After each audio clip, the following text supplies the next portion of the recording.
Hi there, welcome to Choose Help. I'm Jim LaPierre, introducing you to a new video series that we're starting here on Choose Help, and starting it off today by talking about cunning, baffling, and powerful.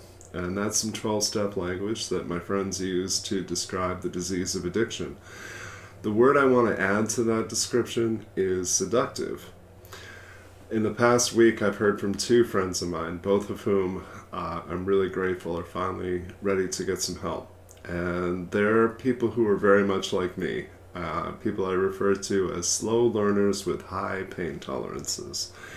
So these two folks, very, very different at face value.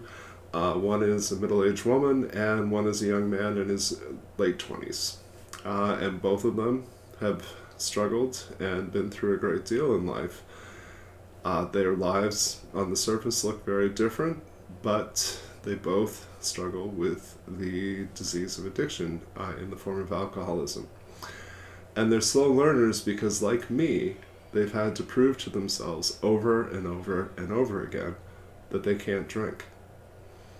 And maybe you're like us. Maybe you've gone through periods of abstinences. You went on the wagon for a while.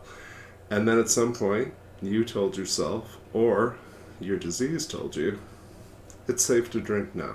You've been on the wagon a long time. You deserve to drink. You shouldn't have to give up something for the rest of your life. You're back in control now. And it seems like it's a fine thing to do. And then, sooner or later, you find yourself in the same patterns, back in the same place, or worse, and it's a painful reminder. And every time it's the same thing, and yet somehow, cunning, baffling, and powerful, the urge to drink, the temptation, the desire to drink, all of which is usually a desire not to feel, not to think, not to remember, resurfaces. And it takes us back to familiar places, and familiar people, and familiar problems. And we marvel at how we could possibly go through the same patterns in our life and get the same results. It's the layperson's definition of insanity that you hear folks refer to sometimes. Do the same thing over and over and over again, but expect a different result each time. And in this case, it's the belief that it's going to be different, it's going to be okay, it's going to be something that we can manage and control. And it never is.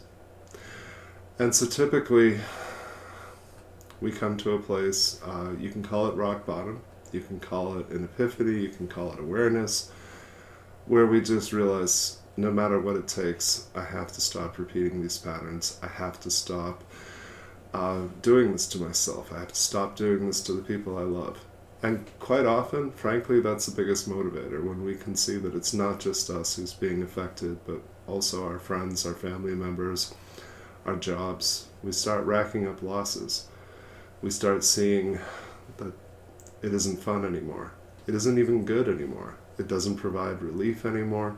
It doesn't help us relax. It's just something that we're doing, knowing that it's bad for us.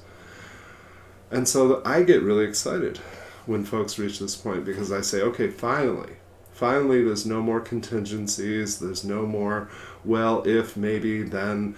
All of the bullshit kind of falls away, and there's a newfound willingness to make some changes in our lives. And I'll say to folks, you're not starting from scratch. If you have any experience with improving your health, if you have any experience with periods of abstinence, you don't lose that knowledge or those skills just because you resume drinking. You're free to build on those past successes. In fact, 24 hours of sobriety is a great start. It's truly fantastic. But a lot of us, because we think in all or nothing terms, go into sobriety thinking, well, I have to do this for the rest of my life, which is crazy. It's too much pressure. It's too big an undertaking. And it's one of the things that I really think 12-step programs got right, was the idea that I only have to do something for today, and then tomorrow I can start over. I'm working with a couple of young people right now. That's our deal. We're only doing this 24 hours at a time. And so each day they check in with me, and I'll ask them, can you not drink today? And they'll say, okay, just for today I won't. And then we'll do the same thing tomorrow. And before they know it, they're going to accumulate some sober time. And as much of a success as that is, it tends to scare us. A lot of us don't want to keep track of how many days or how many months or however long it's been, because it feels like it's that much further we have to fall or that much more we have to lose. I heard a quote once that an addict will jump out of a third-story window because they're afraid of falling out of the penthouse. And I guess you have to have an addictive personality or personal experience to really get that and understand that. When we make changes in our life, the truth is we're control freaks. And oftentimes if we don't feel like we're in control of everything, we feel like we don't have control of ourselves. And so we self-sabotage. We shoot ourselves in the foot. We go back to what's familiar because it gives us the illusion that we're in control again. But when it comes to drugs and alcohol, we don't control that substance. We don't control our use. Sooner or later, it controls us. So, if you're willing to set some small goals, if you're willing to be realistic and most of all honest with yourself, then you can do this one day at a time. Now, if you're anything like me, you need a lot of accountability in this process, because the truth is, you'll break promises to yourself, just like I did. You'll tell yourself that it's okay as long as you're the only one getting hurt, which is not only not true, it's also unfair. It's not okay for anybody to hurt you, but we have a responsibility not to hurt ourselves. I've always hated the term substance abuse. A substance is an inanimate object. We can't abuse the substance. We abuse ourselves with the substance. And we find lots of other creative ways to do it. We beat ourselves up, we shame ourselves, we put ourselves in all kinds of unmanageable situations. But the pattern remains the same, and we come to the same awareness and the same epiphanies, and the truth is we change because we're sick and tired of being sick and tired. So, if you're listening to this, I hope that today's a day to just take a look at where you're at honestly and share it with a friend or a family member. Or if you can't bring yourself to talk to the people in your personal life, talk to a coach or a counselor. And let's look honestly at how do we break patterns. It's not complicated. The way you break a pattern is you do something differently.